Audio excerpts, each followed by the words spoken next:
శ్రీ కొమరవెల్లి మల్లన్న స్వామి జ్యోతిష్యాలయం.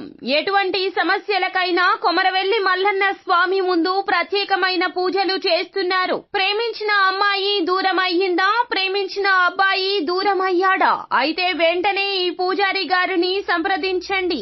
ప్రేమ సమస్యలకు ప్రత్యేకమైన ముడుపు పూజలు చేసి గడియలలోనే పరిష్కార మార్గాన్ని సూచిస్తున్నారు. ఈ గురువు గారి దగ్గర ఎంతో పెద్ద వారు సైతం పరిష్కారాలు చేయించుకుంటున్నారు. భార్యాభర్తల సమస్యలు, డబ్బు సమస్యలు, వ్యాపారంలో నష్టం రావడం, అనుకున్న పనులు అనుకున్నట్లు పూర్తి కాకపోవడం, గృహ సంబంధిత సమస్యలు, సంతానం లేకపోవడం, అప్పుల బాధలు, ఇంకా తీరని సమస్యలు ఉంటే శ్రీ కొమరవెల్లి మల్లన్న స్వామి పూజారి గారిని సంప్రదించండి. ప్రత్యేకమైన పూజలు చేసి దూరంలో ఉన్న వారికి ఫోన్ ద్వారా పరిష్కారం చెబుతున్నారు. Phone number 9515466718. హాయ్ ఫ్రెండ్స్, అందరికీ నమస్కారం అండి.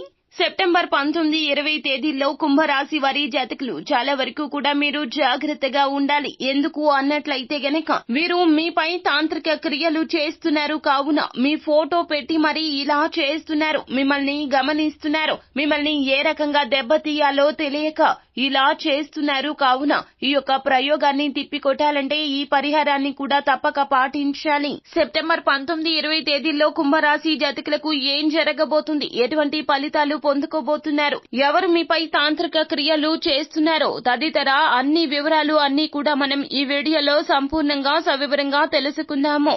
అంతకంటే ముందు ఫ్రెండ్స్, వీడియోని పూర్తిగా చూడండి. అప్పుడే మేము ఏం చెప్పబోతున్నామో మీకు పూర్తిగా అర్థమవుతుంది. వీడియో గనక మీకు నచ్చినట్లయితే గనక లైక్ చేయండి. మీ లైక్ మాకెంతో సపోర్ట్ అండ్ ఎంకరేజ్మెంట్ గా ఉంటుంది. ఇక ఆలస్యం లేకుండా వీడియోలోకి వచ్చేద్దాం. కుంభరాశి రాశి చక్రంలో ఇది 11వ రాశి. ధనిష్ట నక్షత్రం 3, 4 పాదములు, శతభిష నక్షత్రం 4 పాదములు, పూర్వ భద్ర నక్షత్రము 1, 2, 3 పాదముల కింద జన్మించిన వ్యక్తులు కుంభరాశి క్రిందకు వస్తారు. ఈ రాశికి రాశి అధిపతి సాక్షాత్తు శని భగవానుడు. ఈ పౌర్ణమి తిథి తర్వాత 2 రోజులు మీకు చాలా కీలకంగా చెప్పడం జరుగుతుంది. ఈ రోజుల్లో నమ్మక ద్రోహం చేసేవారు మీకు అధికమైపోతారు. మిత్రులు కూడా శత్రువులుగా మారిపోతారు. చేసే పని ఎవరికీ చెప్పొద్దు. మీరు అనుకున్న పనులు సాధ్యం కాకపోవచ్చు వీరి రీత్యా. కావున ఏ పనులు ఎవరికి చెప్పకుండా మీ యొక్క పనులు మీరు చేయండి. సొంత నిర్ణయాల మీద ఆధారపడండి. రెండవ వ్యక్తి ప్రమేయాన్ని మీ యొక్క పనులలో వారి యొక్క చొరబాటును నియంత్రించండి. ఎవరు ఎక్కడ మాట్లాడుకుంటున్నా వారి మధ్యకు ప్రవేశించొద్దు. వారితో చర్చలు చేయడము, మాట మంతి ముచ్చట్లు పెట్టడం లాంటివి చేయొద్దు.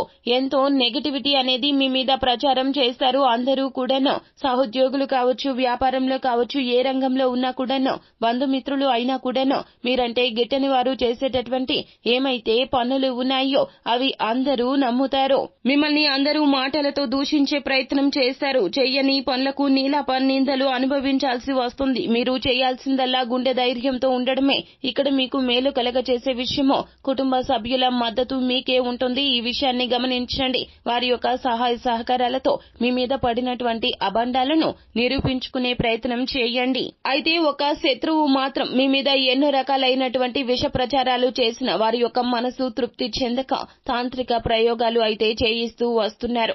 అమావాస్య తిథి, దీపావళి అమావాస్య తిథి, ఇలా చాలా వరకు కూడాను అమావాస్య అంటేనే చేతబడులకు పెట్టింది పేరుగా చెప్పడం జరుగుతుంది. తాంత్రిక ప్రయోగం మీ మీద ఇలాగే జరిగింది. వారు మిమ్మల్ని గమనిస్తున్నారు.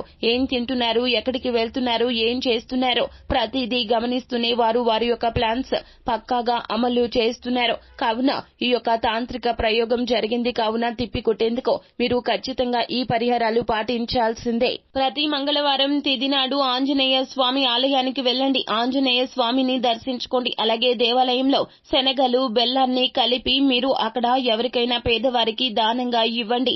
అంతేకాకుండా పేద బ్రాహ్మణుడికి స్తోమతకు తగ్గట్లుగా ఒక్క పూట భోజనాన్ని పెట్టి వారికి ఏదైనా వస్త్ర రూపంలో కానీ, వస్తు రూపంలో కానీ, ఆహారం రూపంలో కానీ దానంగా ఇవ్వండి. మరి ముఖ్యంగా గాయత్రి చేసే వేద పండితుడికి మీరు ఏదేని నువ్వులను కానీ, లేకపోతే శనగలు కానీ, మినుములు కానీ కేజీన్నర దానంగా ఇవ్వండి. గాయత్రి చేస్తారా అని అడిగి అడిగి మరి వేద పండితుడికి ఈ విధంగా దానం చెయ్యండి. స్వామి, మా మీద తాంత్రిక ప్రయోగాలు జరిగినట్లు మాకు అనుమానం కలిగింది. ఎప్పుడు చెడు జరుగుతుంది, మా జీవితంలో కష్టాలు ఎక్కువ అవుతున్నాయి, కావున మీకు వీటిని దానంగా ఇస్తున్నాము అని చెప్పి మరి వారికి దానంగా ఇవ్వండి. ఖచ్చితంగా ఇలా చెయ్యండి, చేసి తీరండి. ఇలా చేస్తే మీ మీద ఏ తాంత్రిక ప్రయోగం జరిగినా కూడా తిప్పికొట్టిన వారు అవుతారో. అంతా మంచి జరుగుతుంది. శుభం భూయాత్. సో ఫ్రెండ్స్, చూశారు కదా, ఈ వీడియో గనక మీకు నచ్చినట్లయితే గనక లైక్ చేయండి. మరిన్ని వీడియోస్ కోసం మా ఛానల్ ని సబ్స్క్రైబ్ చేసుకుని ఫాలో అవ్వండి. Thank you.